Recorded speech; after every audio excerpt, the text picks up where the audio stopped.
Rick, is this good news? So, so first of all, the stories that we're going into recession, deep recession. Well, I'm not sure I buy into that. I mean, think about where consumption is, where income is, where employment is. It's ambiguous to me as to whether whether we're going to go into recession. But I would say one thing though: we are slowing, and I think if you actually parse these numbers a bit, and you look at the goods employment, and look at the 3-month moving average, 6-month moving average, 12-month, you're clearly slowing. The cyclical nature of this report, the goods employment is clearly slowing. Temporary hiring, as Mike said, that's clearly slowing. That's an indicator of what the forward's going to look like. And the last one, you look at leisure and hospitality, that's coming down. That's a cyclical one. Where's the big nut of where the jobs are? Healthcare and education.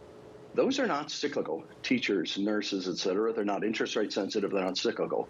If you're the Fed and you're parsing this data and you say, okay, what's happening in the cyclical influences? And by the way, we saw this in all the earnings reports. The industrial is slowing, retailing is slowing. The cyclical is slowing down. And I think the T+1, when you analyze this report, will suggest cyclical momentum down. And that, to me, is a real takeaway from a number that, without question, is solid. And the backdrop is solid, which questions the deep recession story for sure.